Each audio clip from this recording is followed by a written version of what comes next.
Olá, meus irmãos, a paz do Senhor. Graças a Deus, mais uma vez estamos aqui para juntos podermos ler um pouco, da palavra do Senhor.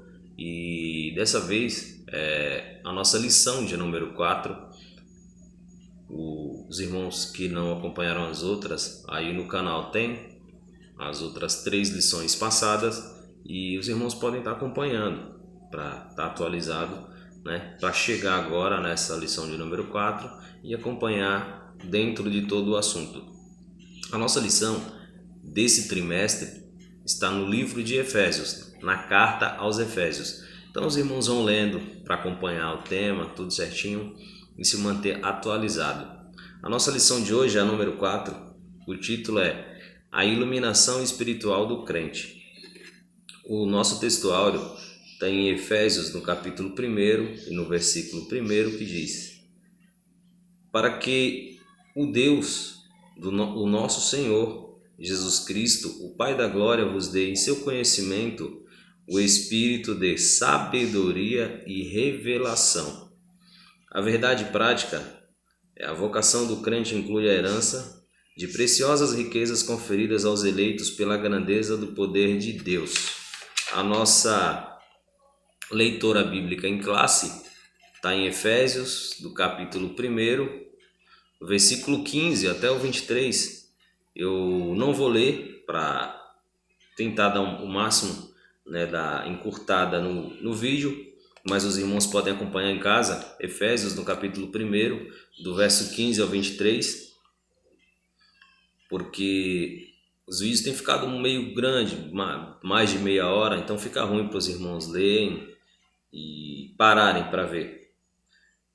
Embora estejamos nessa quarentena aí, tem que todo mundo ficar preso em casa, A nossa introdução diz: ainda no primeiro capítulo, o apóstolo Paulo inicia uma longa sentença, assim dividida: ação de graça, ação intercessória, confissão de louvor e exaltação.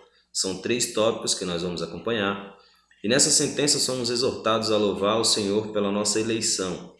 Busca a iluminação no Espírito para compreender a dimensão da nossa chamada, a herança divina, bem como entender a grandeza do poder de Deus. Que nós possamos entender, para que fomos chamados, entender o tamanho e a dimensão do reino de Cristo, do poder de Cristo, que nos foi dado pelo Espírito Santo, que foi deixado para nós, o nosso Consolador, para que possamos entender a riqueza maior de Cristo para nós, lembrando que são riquezas espirituais, porque Cristo morreu para nos salvar, para nos dar bênçãos espirituais aqui na terra, para que possamos, com a sabedoria do Espírito Santo, por ser guiado pelo Espírito Santo, para que possamos vencer o mundo.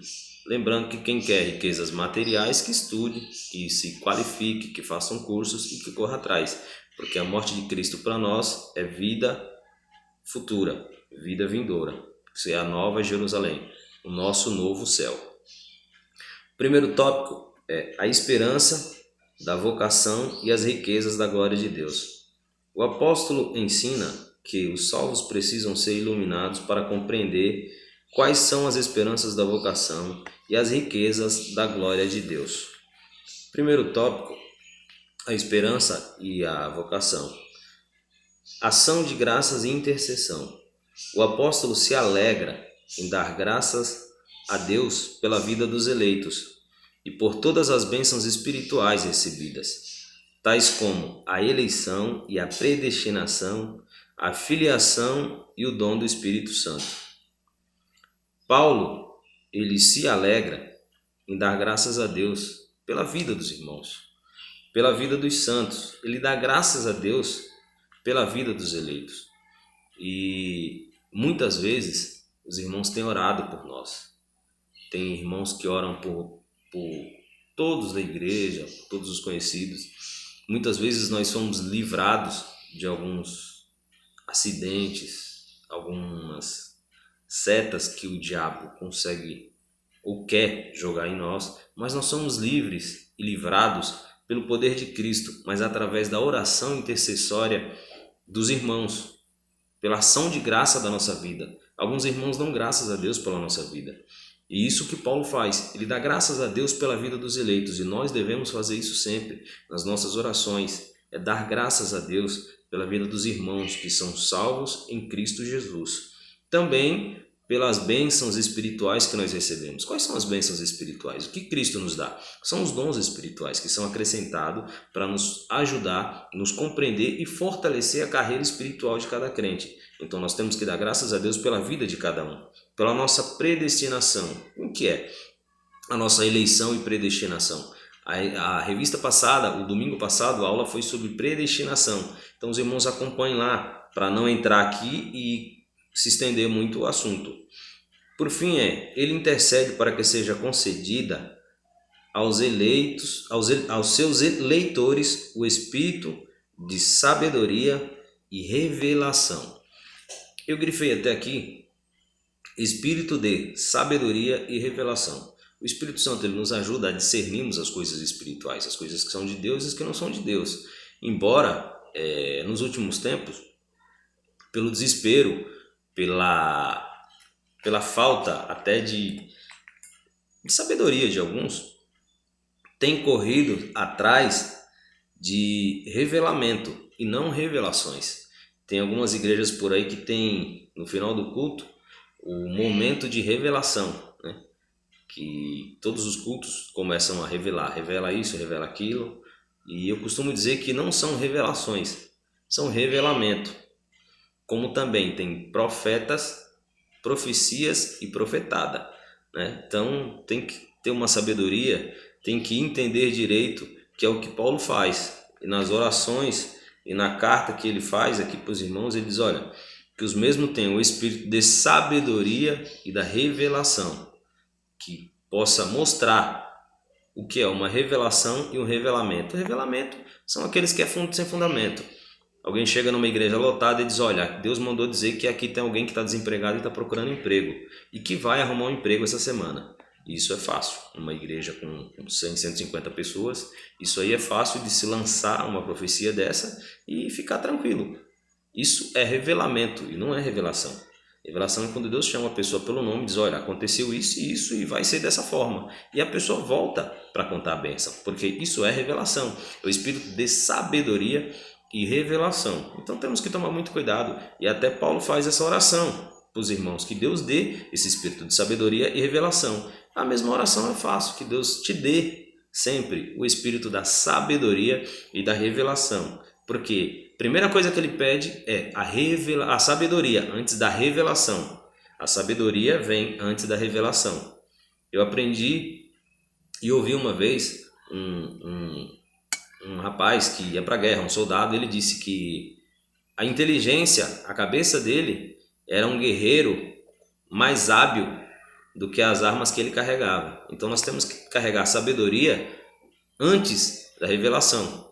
É isso que Paulo diz, olha, que o espírito de sabedoria e de revelação.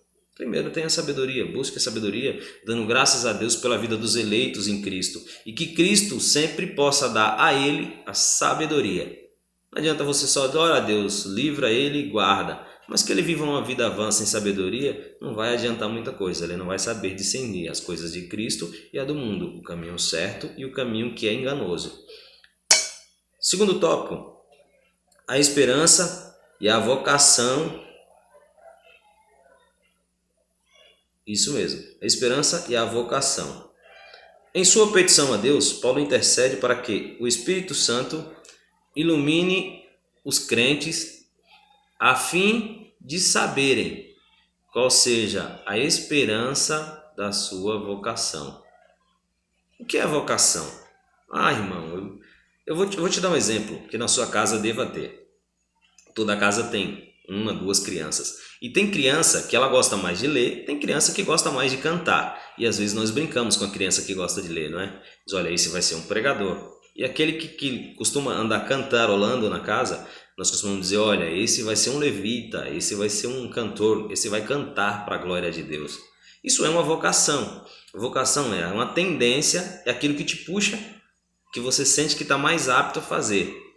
Aquelas crianças que gostam de jogar bola, você diz, olha, esse tem vocação para ser jogador de futebol, esse vai jogar bola, esse tem a vocação para isso. O que é vocação? É uma pendência a mais aquilo. Então, o que ele diz é que qual seja a esperança da sua vocação, que os crentes venham a saber qual é a esperança da sua vocação. Você vai ser chamado para quê? Para que você está na igreja hoje? Qual é a sua vocação? Ore, peça a Cristo que te mostre. E nós também devemos orar, não só para Cristo mostrar para mim qual é a minha vocação, mas para mostrar para você também a sua vocação. Porque tem crentes que passam anos e anos sentados na igreja e quando ele descobre, ele diz, olha, já foi tarde. E nunca é tarde. Ore, peça a Cristo que sempre te mostre qual é a sua vocação, para que você seja focado, para que você saiba qual é a vocação, o seu dom na casa de Deus. E o que Paulo diz? Olha, ele olha para que os crentes sempre saibam qual é a esperança da vocação. Além de saber qual é a sua vocação, tem esperança, mas se qualifique-se para isso também. Se você quer ser um cantor na casa de Deus, se a sua vocação é essa, se você tem esperança de ser um grande cantor, um grande pregador, estude e qualifique-se para isso. Para que você seja sempre um bom vocacionado, para que você saiba a sua vocação, estude para isso, esteja sempre capacitado. Assim que eles seriam capazes de experimentar e conhecer a profunda e a espiritualidade dos privilégios de serem vocacionados, podemos ver que tal esperança divide-se em pelo menos 3 aspectos. A sua vocação, ela divide-se em 3 aspectos, a minha e a de todos nós. Deus chamou as pessoas no passado, ou seja, uma chamada em que ele teve a iniciativa por meio da eleição em Cristo, da qual fazemos parte. Hoje nós vivemos esses últimos 3 dias aí, o cenário político aí está meio agitado, né? O ministro saiu e ficou uma briga entre presidentes e ministros, né? E o que acontece?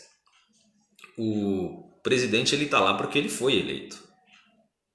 Só que isso não quer dizer que ele vai fazer um bom mandato durante esses 4 anos. Ele foi eleito. Cristo ele te chamou. Então Cristo não sabe se eu vou fazer? Olha, Cristo ele te chamou, ele te elegeu para ser santo. Cristo ele te elegeu para ser salvo, para morar na Nova Jerusalém. Cristo não quer que você pereça de maneira alguma. Ele te elegeu para isso. O que é eleger? O que é eleição? É te escolher. Ele te escolheu para isso. Ele te escolheu para isso. Você faz parte. Eu também faço parte. A eleição foi quando? Foi antes. A eleição de Cristo foi antes para nós. O que nós devemos ter e entender na vocação é a não murmuração, estar presente na casa do Senhor. Essa parte A. Deus, ele nos chamou, ele nos elegeu. Agora nós temos que nos qualificar. Presente. A chamada abrange serviço e santificação no presente. Volto a falar do presidente. Ele foi eleito atrás, ano passado. Esse ano presente, ele tem que fazer um bom trabalho. Ele tem que fazer um bom trabalho. Não se prenda a passado, meu irmão. Porque o passado, ele só serve para te mostrar os erros que foram cometidos e que para que agora você não cometa os mais. Para que você se aperfeiçoe mais. O seu presente para santificação. Santifique-se cada dia mais. Santifique-se todo dia mais. Para quê? Para que a nossa santificação no presente possa nos levar ao futuro. Isto é, achar-se irrepreensível, viver em comunhão e andar de modo digno. É não errar. E se errar, lembre que tem um advogado. Mas procure não errar. Procure não ser repreendido. Procure ser sempre irrepreensível. E aqui a parte C que eu separei diz: a participação gloriosa no futuro. Compreender a vida eterna e a esperança de conhecer Deus face a face. Nós fomos eleitos passado, e eu até separo passado, presente e futuro. A nossa eleição foi antes, foi no passado. Nós devemos nos santificar nos dias de agora, para que possamos futuramente ver Cristo face a face, num novo céu e numa nova terra. Eu até coloquei aqui que nós temos que entender e temer a Cristo todos os dias, porque aquele que não teme a Cristo, ele nem se converteu, ele nem começou a se converter. Por quê? O povo, quando eles saíram do Egito para começar a caminhada para a nova terra, eles duraram 40 anos. O que eles mais fizeram durante esses 40 anos? Eles murmuraram. Eles não deram graças a Deus. Por nada. Quantos milagres Deus fazia? Todos os dias Deus mandava uma nuvem para que o sol não os consumissem. De noite uma coluna de fogo. E mesmo assim, eles nem sequer se preocupavam em dar graças a Deus, em louvar a Deus. E o que nós devemos fazer sempre? Louvar a Deus por todas as circunstâncias, por tudo que Deus tem nos dado. Sabe como? Paulo e Silas na prisão. Eles louvavam e davam graças a Deus. Sempre louvavam e davam graças a Deus. 1 Tessalonicenses capítulo 5, versículo 18. Em tudo dai graça, porque esta é a vontade de Deus em Cristo Jesus para convosco. Em tudo dai graça. Dê sempre graças a Deus. O nosso futuro é Cristo. Nós fomos eleitos, nós devemos nos preparar no presente e o nosso futuro é Cristo. Número 3, a riqueza da glória da sua herança. Na oração, o apóstolo pede para que os crentes entendessem as riquezas da glória de Cristo, a riqueza da glória da herança. A expressão sua herança enfatiza que Deus deu aos eleitos. Já o termo riqueza refere-se às maravilhosas bênçãos que acompanham o plano de salvação, tais como o perdão dos pecados e a adoção dos filhos e as bênçãos que serão desfrutadas no porvir. Só tem direito à herança os filhos, os familiares. Nós somos filhos por adoção. Qual é a nossa herança? Nossa herança é o céu, nossa herança é a Nova Jerusalém, nossa herança é o céu. Nós devemos nos preparar espiritualmente para as bênçãos do porvir. O nosso futuro é espiritual, não é material. Nós devemos preparar o nosso espírito. A riqueza da glória da nossa herança. A nossa herança é o quê? O corpo vai morrer. O corpo não vai ter herança nenhuma, vai morrer e vai para o cemitério. E as heranças espirituais, quais serão elas? A Nova Jerusalém, ver Cristo coroado de glória. Essa é a nossa herança, é sermos chamados filhos de Deus, termos direito no céu, termos direito de partilhar da herança, sermos príncipes, Cristo assentado à direita de Deus, é que garante a nossa herança. Assentado não quer dizer que ele está só sentado, prostrado. Não, assentado é da palavra assentamento, que é morada fixa, o fixar morada. Cristo fixou a morada ao lado de Cristo. Ele nos fez um assentamento, ele vai nos levar para lá. Essa é a nossa herança espiritual, e não é material, não é física. Então, devemos dar graças a Deus pelo nosso futuro, pela nossa herança. Qual é a gloriosa herança que nós temos? O céu que está reservado para nós. Como, por exemplo, vermos Deus, a Cristo e adorarmos. Sim, no dia aprazado os fiéis estarão reunidos na bodas do Cordeiro. Então os salvos tomarão posse da herança preparada desde a fundação do mundo. Mateus 25, 34, você pode ler. Qual é a sua herança? Qual é a herança que está preparada? Muitos têm a alusão de que na volta de Cristo lá no céu, nós ficaremos só gritando aleluia, aleluia, né? Não, irmãos, é muito mais que isso. A Bíblia diz que aquilo que o olho nunca viu, que os ouvidos nunca ouviram, Isso é o que está reservado para nós. Que em Salmos 62, 11, diz o seguinte: Deus falou uma vez, 2 vezes ouvi isto, que o poder pertence a Deus. É a nossa herança, é o poder de Cristo, é o poder que será trazido e nos dado, é estarmos juntos com Cristo.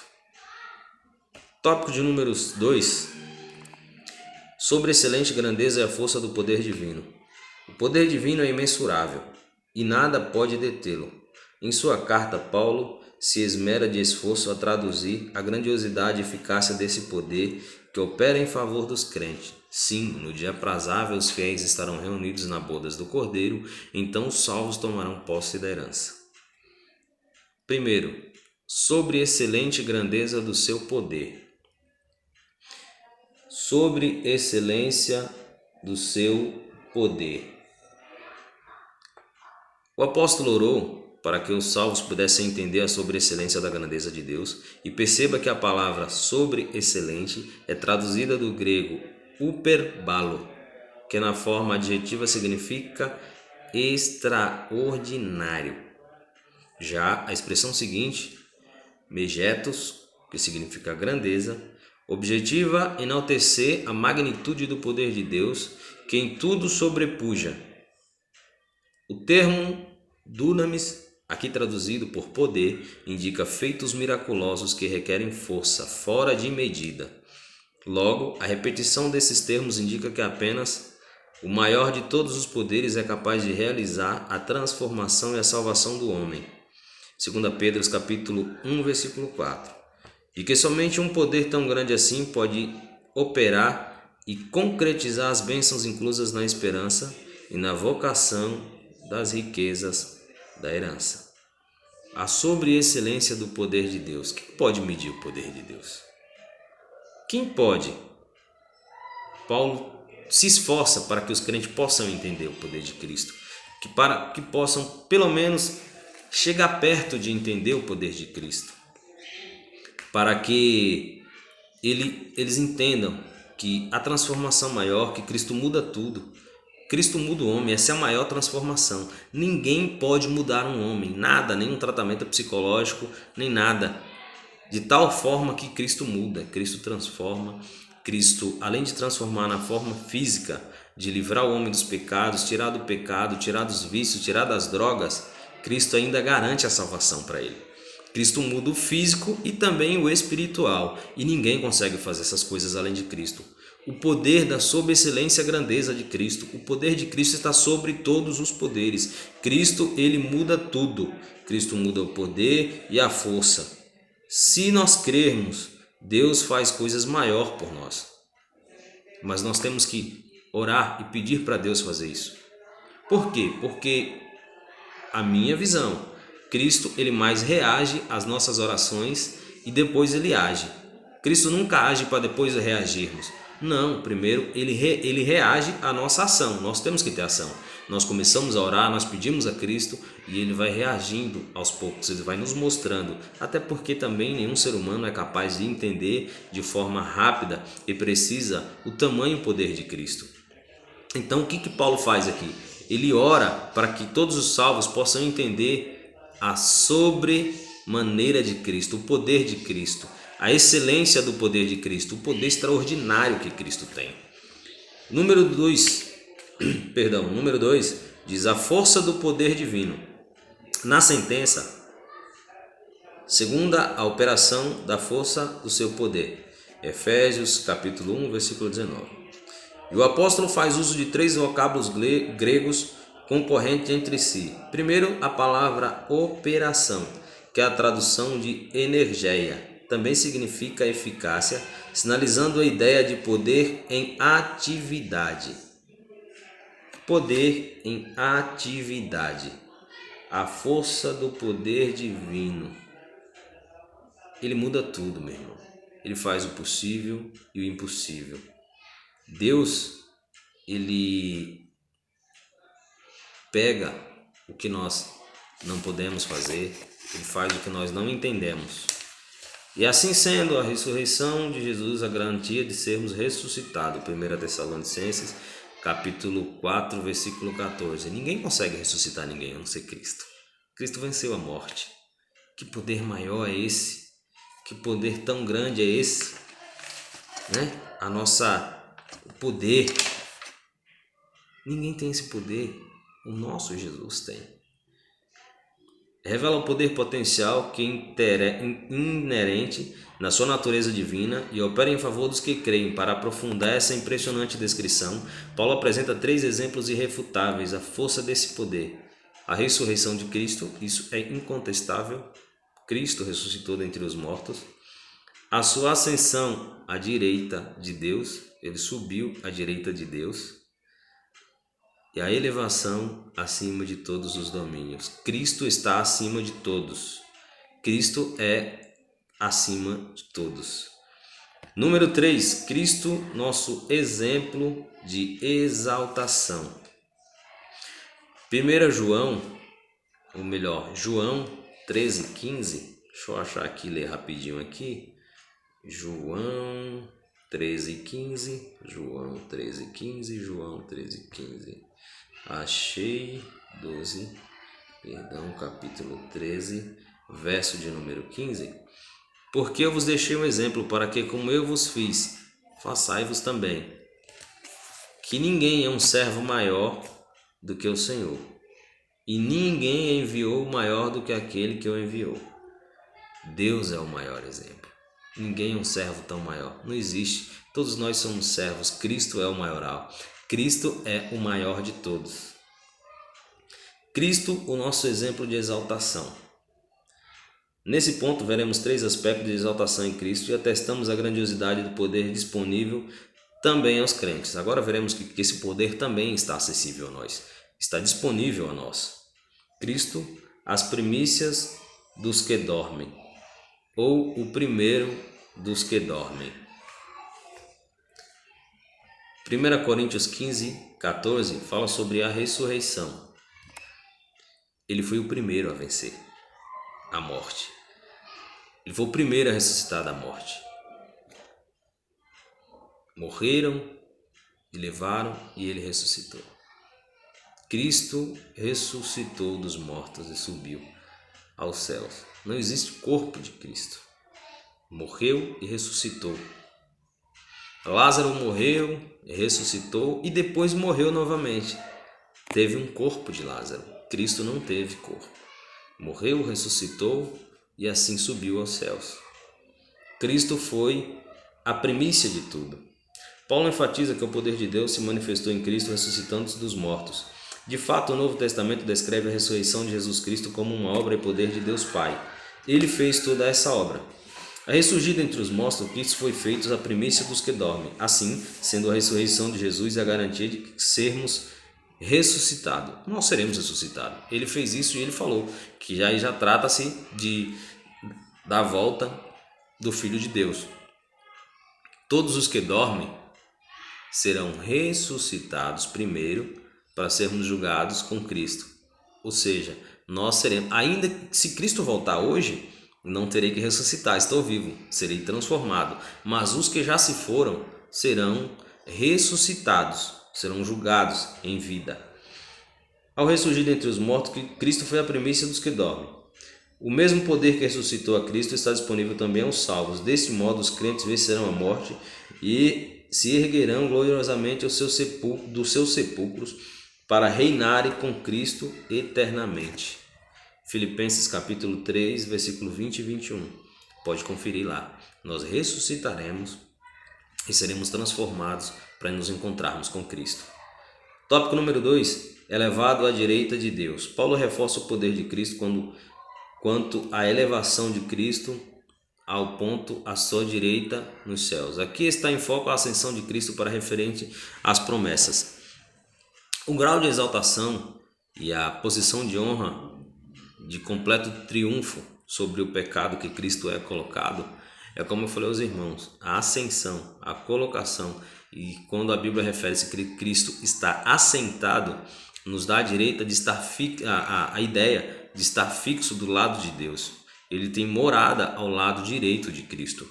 Ele é quem nos garante, ele quem nos defende, ele quem nos elegeu a isso. Esse poder também agora é passado para nós por Cristo. Nós seremos transformados e ressuscitados, porque Cristo é quem nos garante esse poder. Ele foi levado à direita de Deus.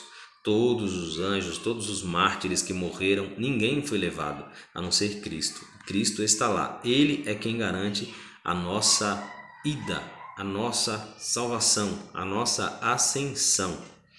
Cristo exaltado sobre maneira. Nesse ponto, Paulo ensina que o poder de Deus exaltou Cristo acima de tudo e de todo principado e poder e potestade e domínio, e de todo nome que se nomeia. Significa que ele foi exaltado acima de toda a eminência do bem e do mal, e de todo título que se possa conferir nessa era também e no porvir.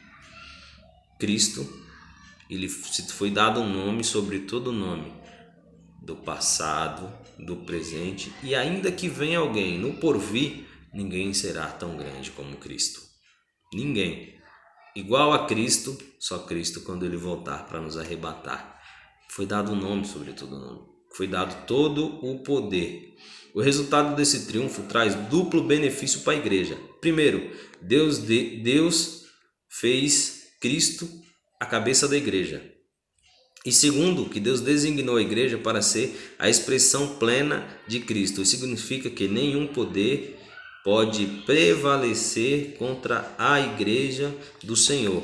É quando nós nascemos de novo, como somos filhos de Deus. Nenhum poder, nenhum mal pode nos atingir. Como assim, irmão Ivaldo? Eu posso adoecer? Sim, pode, mas em Cristo ninguém pode tirar a sua salvação. Ninguém pode tirar a sua salvação que está em Cristo Jesus. Cristo é quem garante e ninguém pode tirar.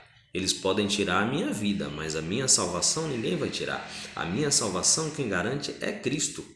A sua salvação, Cristo é quem garante. Isso é um benefício. Isso é um benefício que Deus deu para mim e para você. E ninguém vai tirar. Mateus 16:18 diz: E também eu te digo que tu és Pedro, e sob esta pedra edificarei minha igreja, e as portas do inferno não prevalecerão contra ela. Tu és a minha igreja. As portas do inferno não vai prevalecer. Cristo, ele te ajuda, te salva e te conduz ao céu. Ah, mas eu posso adoecer? Eu posso pegar agora esse coronavírus? Eu posso morrer hoje? Posso. Ele vai tirar a minha vida. Ele vai matar o corpo carnal, o material. O pó vai voltar ao pó. Mas o Espírito vai voltar a Cristo, foi quem me deu. Eu vou para o céu. O diabo pode até tirar a minha vida, mas a minha salvação quem garante é Cristo. Amém? E por fim, a conclusão diz: embrevecido com as bênçãos espirituais, Paulo mantém a adoração contínua ao eterno Deus, atitude que deve ser seguida por todos os salvos. A compreensão da dádiva e a salvação de demonstrar o excelso valor daquilo que Deus fez por nós, seus atos poderosos, viabilidade e transformação e glorificação dos que creem. Aleluia! Que Cristo Jesus possa te abençoar, que Cristo Jesus possa te guiar, te abençoar cada dia mais, te dar sabedoria. Para finalizar, eu vou deixar aqui Filipenses, capítulo 2, verso de número 5. Filipenses 2, 5. Cadê Filipenses? Já tiraram daqui? Não. Filipenses 2, 5. Filipenses, capítulo 2, versículo 5. Leia e medite na sua casa aí. De sorte que haja em vós o mesmo sentimento que houve também em Cristo Jesus, que sendo em forma de Deus, não teve usurpação por ser igual a Deus, mas fez a si mesmo em nenhuma reputação, tomando a forma de servo, fazendo-se semelhante aos homens. Que nenhuma grandeza entre em você, que você acha que você é maior ou menor do que ninguém, mas que sejamos sempre considerados filhos por adoção para recebermos essas bênçãos espirituais de Cristo, para que possamos ser salvos e buscar cada dia a salvação de Cristo, que é as bênçãos espirituais na nossa vida. Amém? Que Jesus Cristo te abençoe e te guarde, que você possa ter uma semana abençoada.